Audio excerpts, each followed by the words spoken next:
Alright, war number 10. I've fallen behind here. We've got a couple more wars after this. Got to get through them here pretty quickly. I'll do my best. But here we're up against one that you can see they're a Platinum 2 alliance.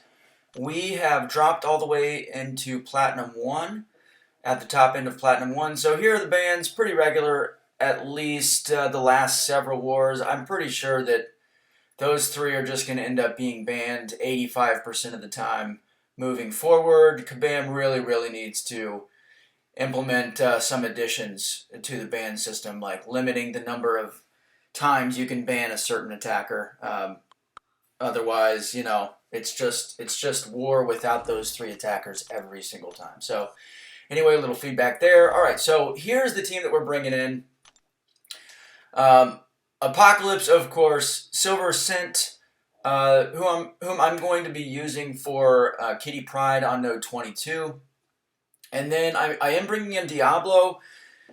I wavered a little bit, you know, between Diablo and Cable just to have Apocalypse built up. Diablo is purely for backup, just in case we have availability issues.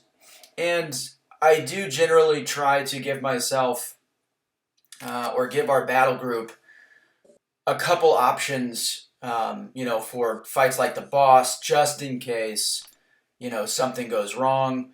The worst feeling as a planner is if, you know, somebody gets completely destroyed by a boss or isn't available for the boss, and they're your only option. And then you start considering like, what's the solo probability if we go with the secondary matchup, blah blah blah. So bringing the boss just to make sure that we've got a good, reliable backup just in case needed. Don't expect it to be needed. But the other factor there is, you know, do I really need Cable for Apocalypse for these first few fights? No, I don't. So it would be better to have that backup even if he ends up getting wasted. Wasted as in not used. So, all right, here we've got Black Widow and then Yellow Jacket on Masochism on this path. Both are, I'd say, pretty common. Yellow Jacket definitely appears on the Masochism nodes most wars that he's placed. And a couple wars ago, I took him on this same node that I'll be taking him on here up after Black Widow. And with Apocalypse, you know, if you're not really sure what you're doing against Yellow Jacket, as I kind of fell into that realm my first time fighting him. I ended up taking some damage while he was on Meltdown and all that stuff. But yeah, these fights are going to be textbook here.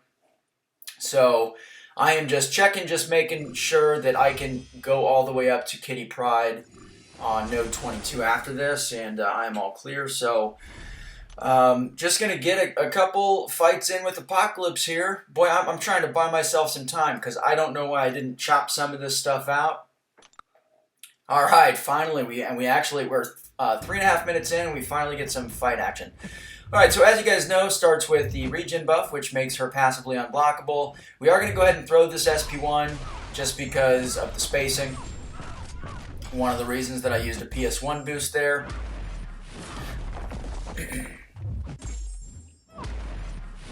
Alright, we're just getting as much damage in as possible before she gets to a bar of power.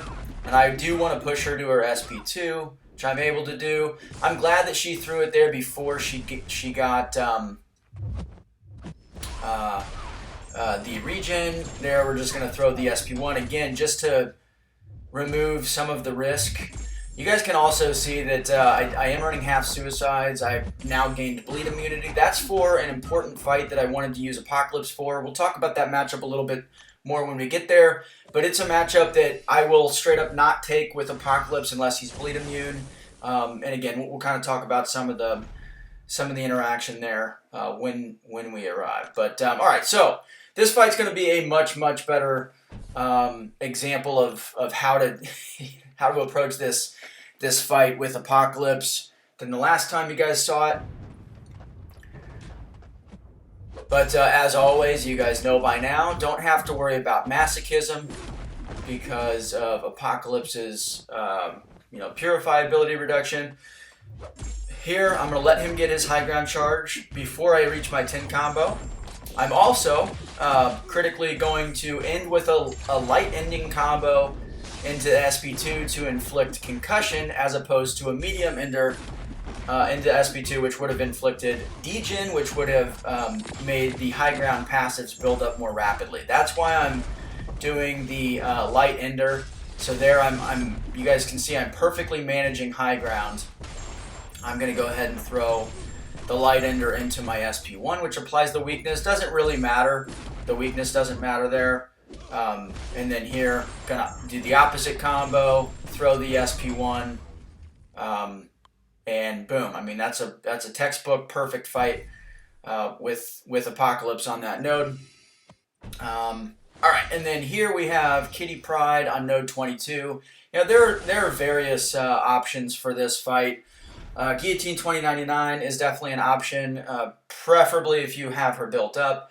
And then Quake is also a very good option as long as you're able to activate your precision buff dex twice within the first 7 seconds. So your first dex, or your first precision from your dex, is going to get eaten by Power Snack. She'll gain a little bit of power, about 0.8 bars.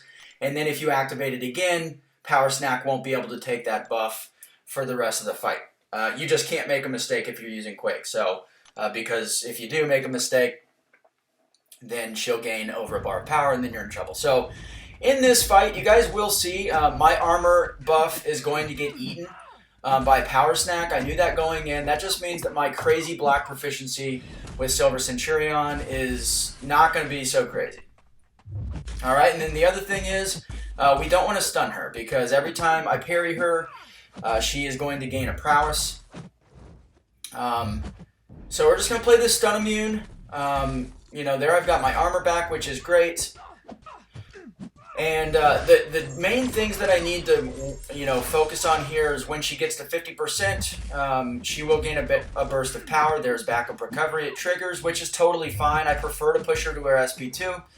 But now I need her to throw her SP2 without me dexing.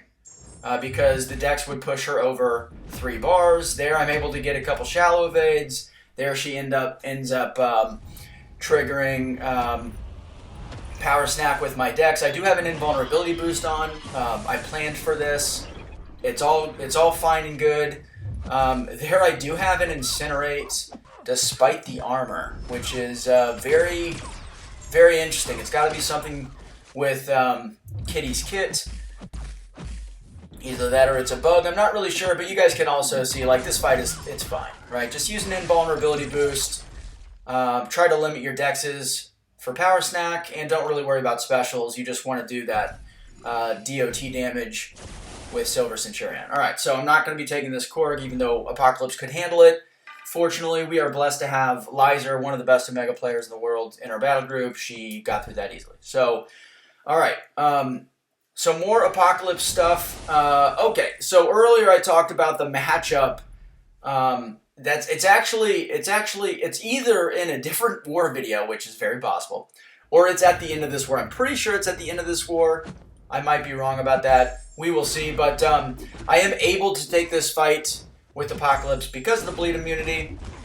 I could also take this fight if I didn't have bleed immunity up until this point. I could still take it with Apocalypse.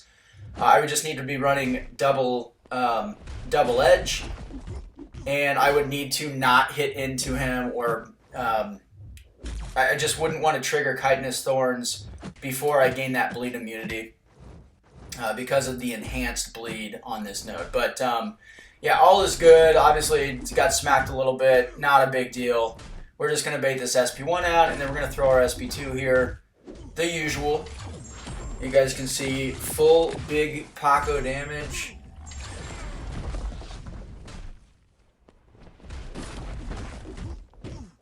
And I was conserving my power back boosts.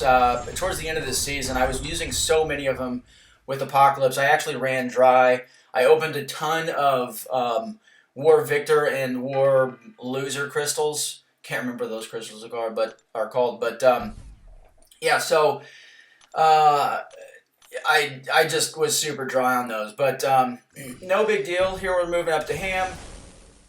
And the thing with Spider Ham is just when you get to your special one, just throw it right away so that he doesn't build spider nonsense.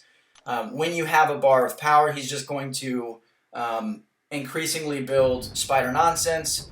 The more nonsense he has, you know, your special attacks do less damage. He builds resistance to degen. He can evade you if he has a certain number. So we just want to throw it right away. You guys can see that passive with the little pig face. That's his spider nonsense. There, I hit into him just on instinct. I forgot about you know, the node. Don't necessarily want to do that. It's not really a big deal. I'm just going to not do that anymore in this fight. He won't be able to evade me with 0 spider nonsense, so again, not a big deal. Alright, boom. We're just going to recycle the SP1, and that's going to be the entire fight. So this applies really to anybody. You can fight him with just about any attacker. You just want to throw your SP1s and limit his spider nonsense. Spider nonsense is pretty much the key to his kit. There, I almost got my ground stood. I did with 1 hit, but fortunately, he didn't resist the second hit and punish me. I would have been fine had he done that, just more health potions. We're not going to try it again, the old corner heavy chain. Okay, so these next couple fights, we're going to get a view here. Let's move the screen. Alright, yeah, so these next 2 fights, the domino fight is the one that I was that I needed to have bleed immunity for with Apocalypse. So you guys have seen me take the America Chavez fight plenty of times at this point. I think it's like 4 videos in a row or something like that. And I can't remember if it's, I'm pretty sure it's this one is the cleanest, I think, like the absolute best possible version of this fight with Apocalypse. So excited to show that to you. It follows the exact same strategy that I laid out in my last video where I took this fight. But PS1, don't worry about the power back boost. Beta heavy or land and intercept, full combo, and then throw the SP1, and then use the stun. Your stun reflect will go on cooldown. Stun her and do another full combo with an alternating ender to apply the withers, and then at that point we're building the SP2.